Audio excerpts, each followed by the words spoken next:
Bismillah, velhamdülillah, ve salatu ve selamu ala Rasulillah. Aziz qarindoshlar, hammanglarning hayitiga muborak bo'lsin. Biz musulmonlarning Ro'za hayit va Qurbon hayit bayramidan iborat ikki bayramimiz bor. Ilgari mushriklarning bayramlari bor edi. Alloh subhanahu va taolo u bayramlarning o'rniga Ro'za hayit bilan Qurbon hayitni almashtirib berdi.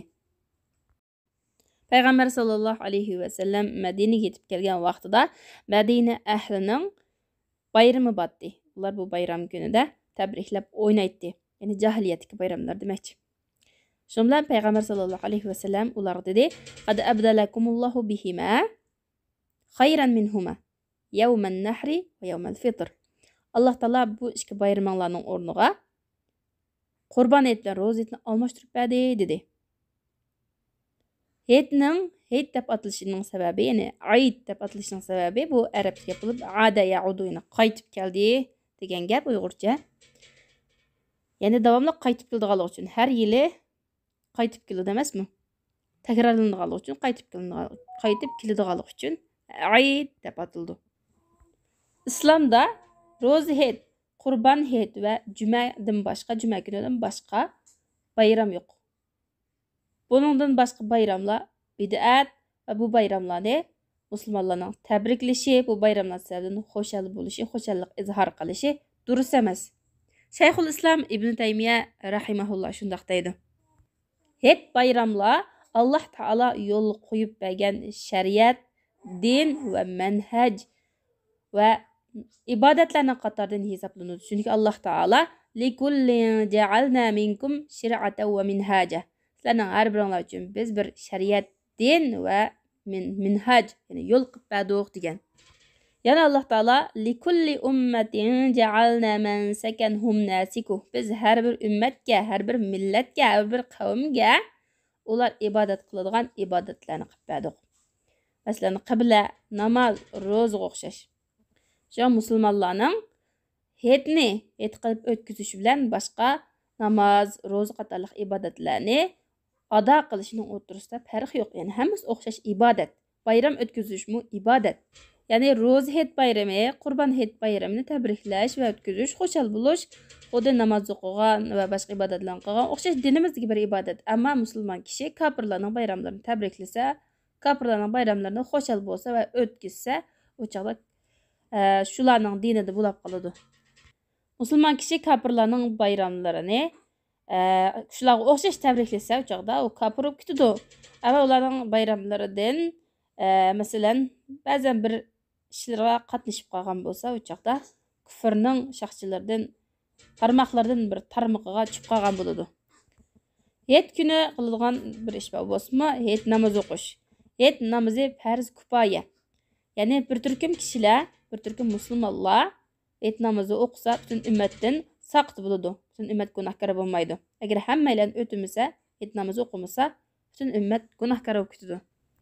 Hayit namozining ahamiyati, muhimligi va uning fazilatining kattaligini ko'rsatadigan ishlar qatoridan buning dalili Payg'ambar sallallohu alayhi va sallam ayollarni hayit namoziga chiqishga buyurgan. Gerçi jamoat, ya'ni namozni jamoat bilan o'qish ayollarga farz bo'lmasa-mu, ammo Payg'ambar sallallohu alayhi va sallam ayollarni, hatto hayizdor ayollarni o'sha hayit namozi o'qiladigan yerga chiqib, hayitning xutbalarini anglashga, duoga qatnashishga buyurgan.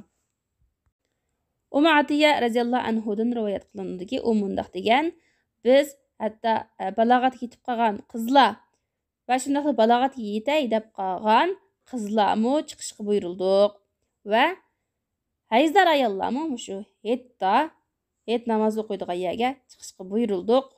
Bular yaxshilikni ko'rib, musulmonlarning duosiga qatnashishga buyurildi. Hayizdor ayollar namoz o'qiydigan joydan sal ayrilib turdi." Demak, ayollar, qizlarmi chiqib hayit namozi o'qishga qatnashsa bo'ladi va hayizdor ayollarmi chiqib namoz o'qimasdan bir chetda turib, xutbani anglasa, duo qatnashsa bo'ladi. Hayit namozining shartlari Juma namozining shartlaridan iborat, xutbadan boshqa. Juma namozida xutba shart, lekin hayit namozida xutba shart emas. Shundaqla hayit namozi 3 odamdan oz bo'lsa, odam soni bo'lmaydi. 3 yoki undan ko'p bo'lishi kerak. Musofir odamlarga hayit namozi farz emas. Buning dalili payg'ambar sallallohu alayhi vasallam haj qilgan vaqtida, ya'ni safar ustida hayit kelib qoldi. Rasululloh sallallohu alayhi vasallam hayit namozi o'qimadi. Shuningdek, payg'ambar sallallohu alayhi vasallamdan keyingi xalifalarmi shunday qildi. Ya'ni safar ustida bo'lsa, masalan, haj qilish va undan boshqa safar ustida hayit kelib qolgan bo'lsa, ular hayit namozini o'qimagan. Ro'za hayit degan musulmonlar xush bo'ladigan, ichilib yeyiladigan kun. Anas radhiyallohu anhudan rivoyat qilingan hadisda o'mundoq deydi. Rasululloh sallallohu alayhi vasallam Madinaga yetib keldi. Madina ahlining ular o'ynaydigan, xush bo'ladigan kuni bor edi. Payg'ambar sallallohu alayhi vasallam bu kun nima, bu ikki kun qanday kun deb so'raganda, ular biz bu ikki kunni jahiliyat vaqtimizda o'ynaydik dedi. Rasululloh sallallohu alayhi vasallam ularga shunday dedi: Alloh taolo sizlarga bu ikkisini o'rniga bu ikki kundan yaxshiroq bo'lgan ikki kunni almashtirib berdi. U bo'lsa ro'za hayit va qurbon hayit. Hayit namozi nada o'qiladi? Hayit namozi o'qishdagi sunnat. Hayit namozi masjidda o'qilmasdan, balki maxsus hayit namozi o'qiladigan kengri joyda o'qiladi.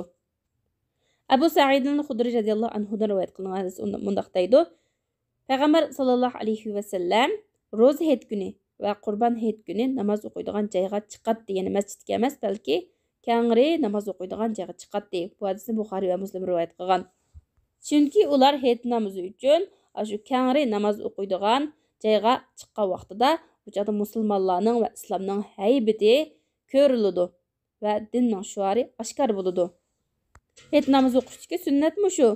Ammo o'zir bo'lib qolsa, masalan, qattiq yomg'ir yog'ib ketgan yoki bo'ron chiqib ketgan ahvollarda kengri masjidlar bo'lsa, masjidning ichida o'qisa bo'ladi. Ammo haram masjidi bundan mustasno. Chunki haram masjidida namoz o'qish eng afzal.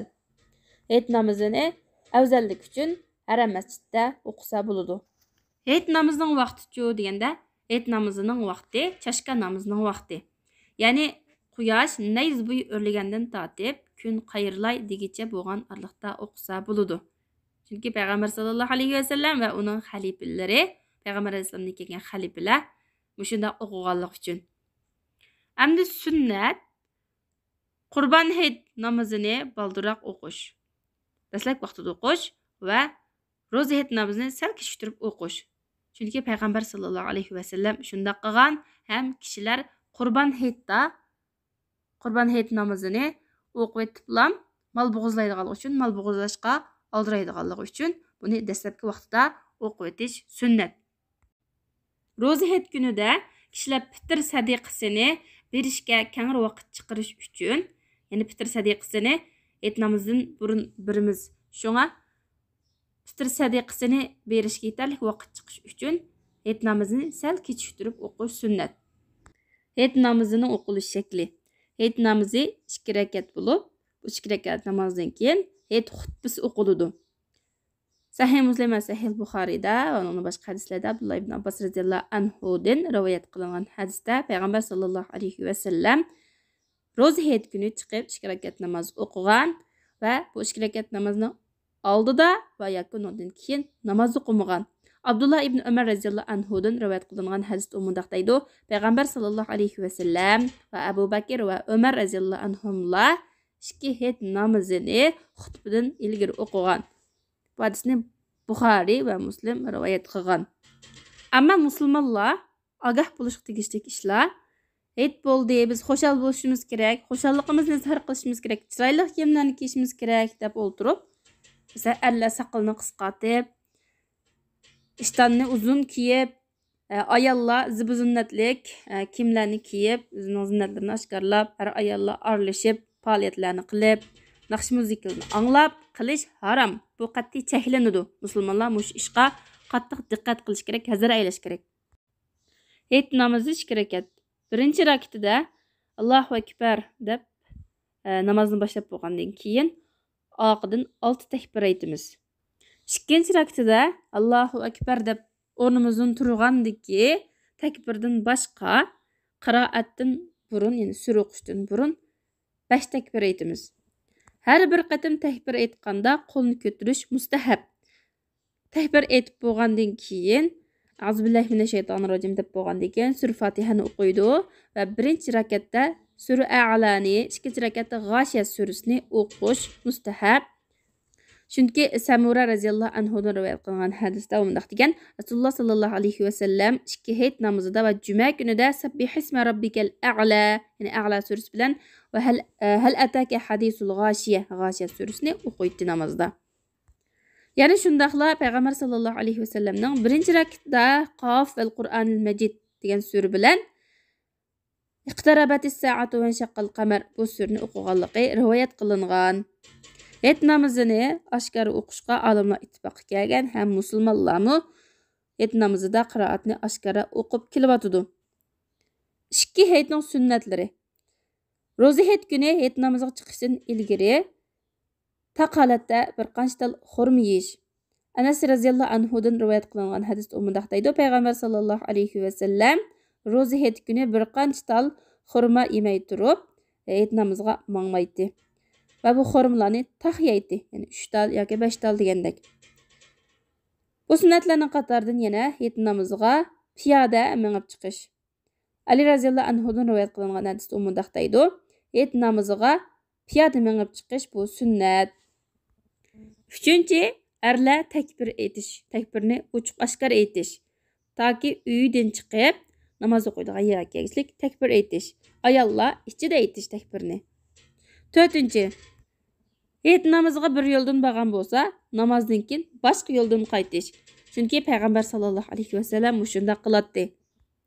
Taqabbalallahu minna ve minkum. Yani Allah Taala bizden ve sizlerden qabul qilsin desa, hiç qısı yok, kerak yok. Çünkü Muhammed ibn Ziyad'dan rivayet qilingan asarda umundaq deydi: "Men Abu Umama al-Bahili radhiyallahu anhu ve başqa sahabeler bilan billa yurgan, yani shular bilan billa yashagan. Ular hayit namozini qaytganda o'zaro bir-biriga taqabbalallohu minna va mink deydi." Ammo hayitning takbirlarini jamoat shaklida bir top jamoat birga kelib jamoat shaklida o'qish bu payg'ambar sallallohu alayhi va sallamdan va yoki payg'ambar sallallohu alayhi va sallamning sahobalaridan isbotlanmagan, rivoyat qilinmagan. Ularning bunday qilganligi rivoyat qilinmagan. Shunga to'g'ri bo'lgani har bir shaxs o'z oldiga ayrim takbir aytidi. Hayit namoziga aloqador ba'zi masalalar. Agar hayit kuni ekanligini kun qayrilgandan keyin, ya'ni peshindan keyin ondan bilgan bo'lsa, o çağda ertesi kazasını kıldı. Bunun dalili Peygamber sallallahu aleyhi ve sellem'nin zamanında Şavval'ın ayı ulağa körenmey kalgan, yani hava tutuq bulup kömegen, şundan bilen 30 gününü tamam kılıp roz tutkan.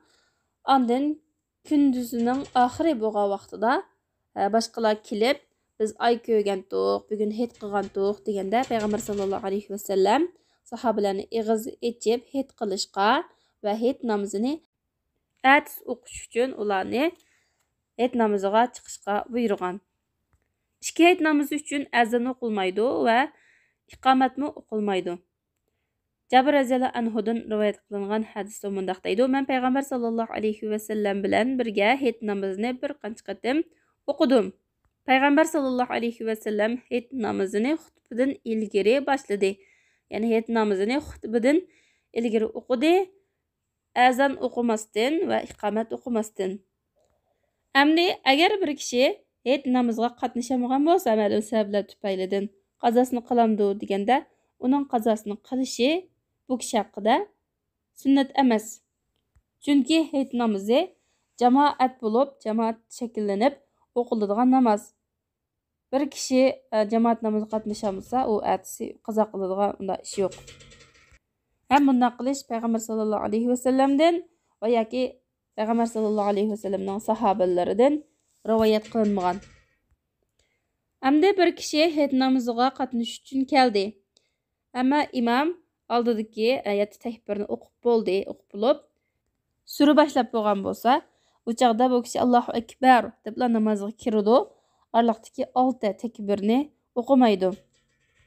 Yoki imom rukudagi holatda namazga kelgan bo'lsa, odam Allohu akbar deb namozga kirib ham ruku qiladi. Arliqdagi takbirning qazosini qilma deb mashg'ul bo'lmaydi. Agar juma kuni hayit bo'lib qolsa, hayit namozi o'qigan odamga juma namozi farz bo'lmaydi, ammo u odam agar xohlasa juma namozi o'qisa bo'ladi. Chunki payg'ambar sallallohu alayhi vasallam Abu Hurayra radhiyallohu anhudan rivoyat qilingan hadisda mundaq degan: "Ijtama'a aydani fi yawmikum hadha." İki heyt senin bu gününlarda bugün jug'lashib qoldi. Yani juma ham heyt demekçi yoki rozet yoki qurban heyt. Faman sha'a ajza'ahu min al-jum'a wa inna mujammi'un. Qalgan kishi uchun heyt namozi juma namoziga kifoya qiladi. Va biz juma namozi o'qiymiz. Shuning bilan heytga aloqador ahkamlar mushat tugdi. Subhanakallahumma bihamdik ashhadu an la ilaha illa anta astag'firuka va atubu ilayk.